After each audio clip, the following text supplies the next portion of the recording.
Halo semuanya, selamat datang di sesi MSDM.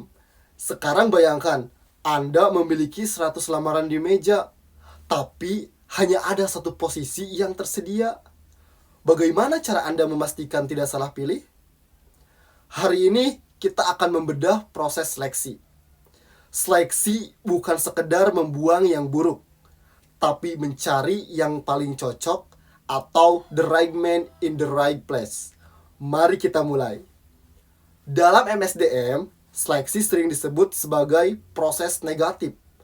Mengapa? Karena tujuan utamanya adalah mengeliminasi kandidat yang tidak sesuai hingga tersisa yang terbaik. Ada dua konsep penting yang harus kita pegang sebagai HR. Yang pertama itu reliabilitas. Apakah alat tes yang kita gunakan konsisten? Kemudian yang kedua adalah validitas.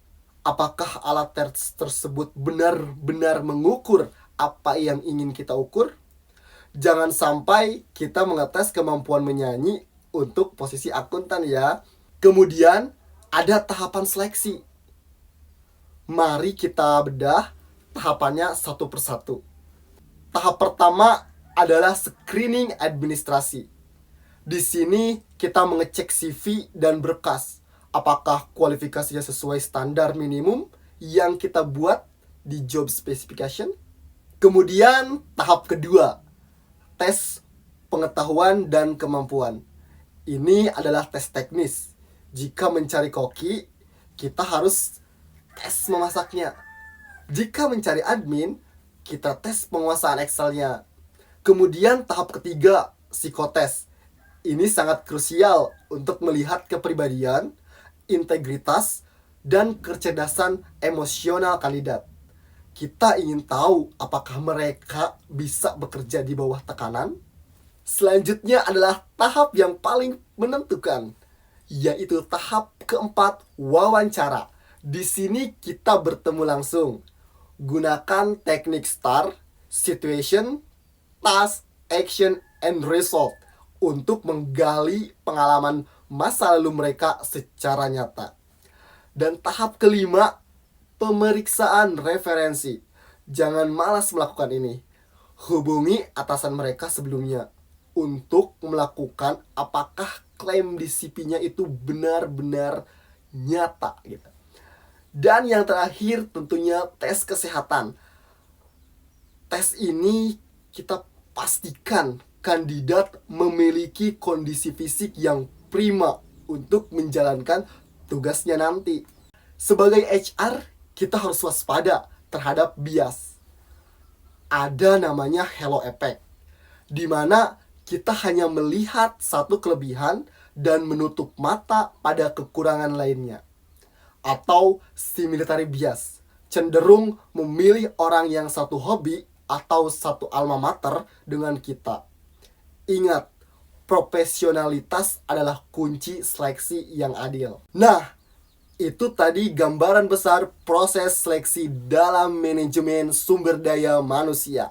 Memilih orang yang tepat adalah investasi jangka panjang bagi perusahaan. Terima kasih sudah menyimak. Saya Muhammad Asepur Yakin, Prodi Perdagangan Internasional dari Fakultas Psikologi Bisnis dan Teknologi Universitas YPIB Majalengka. Oke teman-teman, jadi sekarang YPIB itu bukan lagi stikes, tapi sudah menjadi universitas yang dimana ada fakultas baru yang namanya itu Fakultas Psikologi Bisnis dan Teknologi. Dengan prodinya yang pertama itu tentunya S1 Psikologi, kemudian S1 Perdagangan Internasional, dan S1 Ilmu Komputer. Oke, bagi teman-teman semua yang misalkan setelah lulus pengen kerja sambil kuliah, tentu di Universitas YPIB Majalengka khususnya perdagangan internasional itu menyediakan kelas karyawan yang dimana biaya kuliahnya itu sangat terjangkau di kantong kita. Apalagi dengan UMR Majalengka, yaitu yang hanya dengan 2.400.000. Nah, di Universitas YPIB Majalengka kuliahnya itu hanya 400 per bulan. Jadi kalian dengan 400 per bulan sudah bisa kuliah dengan prodi perdagangan internasional. Jadi ayo teman-teman, saya tunggu kedatangan kalian untuk mendaftarkan diri ada calon mahasiswa Universitas YPIB Majalengka 2026. Terima kasih, see you.